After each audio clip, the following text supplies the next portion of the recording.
Listen, let me ask you a question. Do you suffer from money dysmorphia? What are the symptoms of money dysmorphia? Well, first of all, you're sad a lot when it comes to your finances. You're frustrated when you look at your bank account, when you look in your pocket. You're dry hating on your friends, right? And we all know dry hating, right? That's when you really smile, but inside you like, well, everybody can't do it like that, right? Well, you could if you figured out ways to get around the money dysmorphia.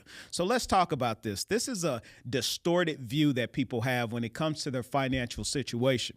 It normally comes from past traumas. Like myself, I grew up in a family that we didn't really understand money, so we just spend it every time we got it, right? Or it can come from societal pressures, like a lot of young people now that look at Facebook, Instagram, TikTok, and you're seeing other people doing well, and you think that you're supposed to be there. That's what money dysmorphia is. So it's that whole idea of keeping up with the Jenkins, right? So you're looking at the other side of the street, and you're saying to yourself, man, if I could just have it like them, everything would be perfect. Now, let me tell you something. I've been broke and I've been rich.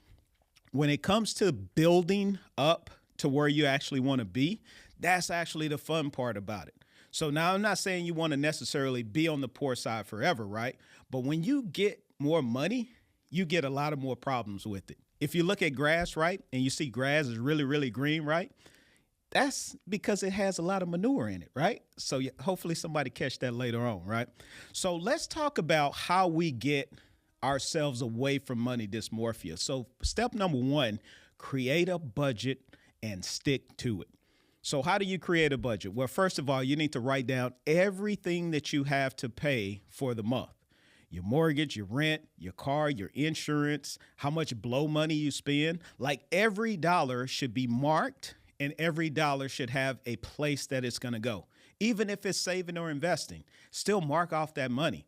Now, when you get to the point where for 6 months you've been tight on your budget, I almost can guarantee that your money dysmorphia will start to subside.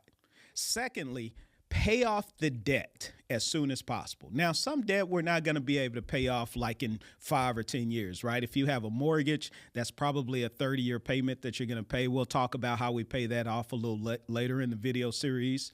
But things like credit card debt, things like that old bill from Macy's that you have, right? Those are the kind of things that you can pay off and get that noose from around your neck.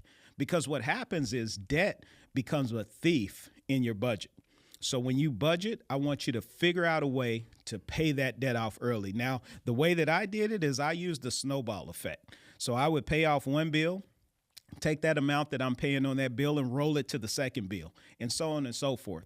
So now instead of me paying $50 a month on my second bill, I'm paying $50 plus the amount that I was paying on the first bill. And once I pay that second bill off, now I take that and I roll it to the third. Last, invest in dividend paying stocks. Now, of course, I want you to do these in order, right? I want you to pay off your debt before you're going hard in investing, right?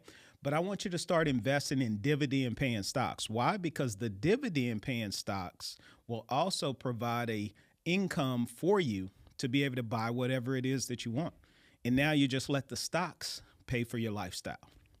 So I want you to like, share, and comment on this video. I want to hear what you think when it comes to money dysmorphia. And I want you to think about those signs of sadness and frustration and how it makes you feel. I want you to journal it. Because as you go through this process, I want you to come back and I want you to look at it and I want you to help someone else get past their money dysmorphia.